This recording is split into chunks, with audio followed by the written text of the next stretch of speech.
Chère Codrésienne, chers Codrésiens, Chers amis, Caudry doit être le cœur de la transition écologique et sociétale du Cambrésis.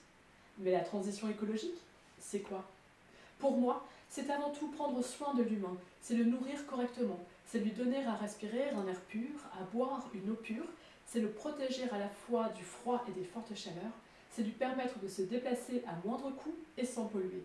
C'est lui donner un emploi digne et répondant au bien commun.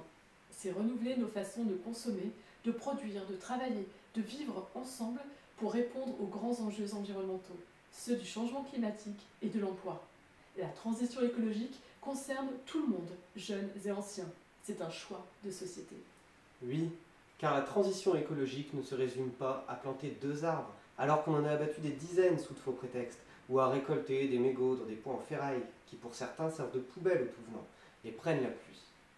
Avoir une vision écologique, ce n'est pas simplement distribuer des tracts de propagande politique décorés d'un peu de verre, ce n'est pas non plus distribuer des cendriers de plage en plastique.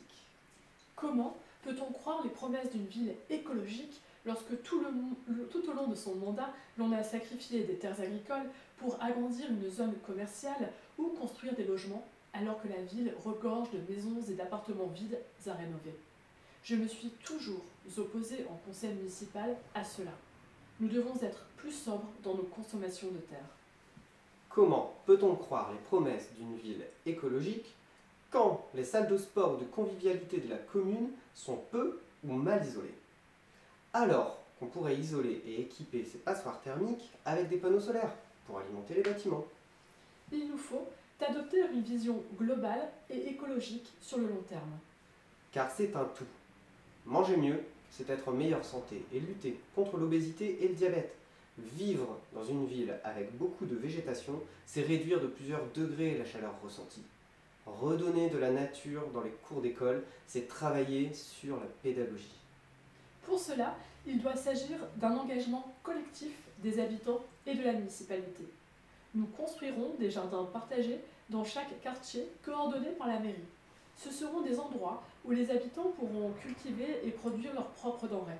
Il faut redonner leur fierté aux habitants. Nous progresserons vers une alimentation collective bio.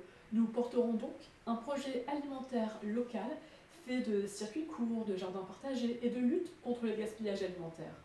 Nous approvisionnerons l'épicerie sociale avec ces produits, car tout le monde a le droit à une bonne alimentation. Nous nous engageons à faire le diagnostic de la biodiversité de la commune et replanterons les arbres au centre-ville et dans les quartiers délaissés.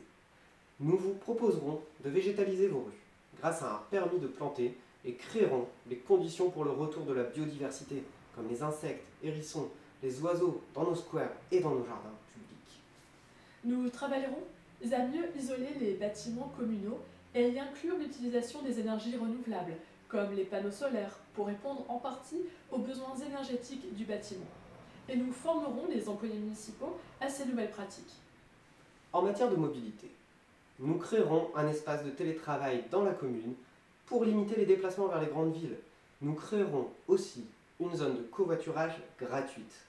Nous ferons du centre-ville un espace partagé entre voitures, vélos, bus et piétons pour que chacun puisse évoluer en toute sérénité.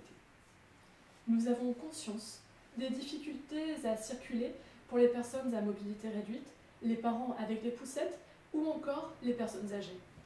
En créant des voies piétonnes et des pistes cyclables sécurisées, nous rendrons accessibles à tous les trottoirs. Nous réécrirons le plan local d'urbanisme, qui n'a pas été révisé depuis de trop nombreuses années, en y refusant la création de toute nouvelle zone constructible, comme le demandent l'État et la région. 28% de chômage à Caudry. C'est presque 3 fois la moyenne du département. L'écologie est vecteur d'emploi et nous participerons à la création de ces nouveaux emplois. Une mention complémentaire technicien d'énergie renouvelable est d'ores et déjà proposée au lycée Jacquard. Nous développerons dans notre territoire un BTS énergie et domotique en lien avec les formations proposées par le lycée. Les élèves trouveront une formation et un emploi sur leur territoire en cohérence avec le projet que nous développerons. Alors, comment voulez-vous vivre à Caudry demain? Notre projet peut aussi être le vôtre. Rejoignez-nous. Vous souhaitez me contacter? écrivez-moi à sophie.desromeaux@sfr.fr ou sur mon profil Facebook ou Twitter.